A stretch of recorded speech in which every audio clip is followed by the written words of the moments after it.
Seorang pedagang cilok tak kuasa menahan tangis di bawah gerobaknya lantaran harga dagangannya senilai Rp25.000 ditawari Rp300.000 oleh seorang pembeli. Rezeki tersebut datang dari seorang pembeli yang menawar dagangan ciloknya dengan harga berlipat ganda. Padahal, harga cilok yang dipesan sebanyak 5 bungkus tersebut hanya Rp25.000.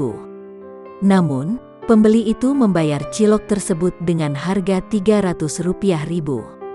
Sontak saja, bapak penjual cilok itu langsung terkejut.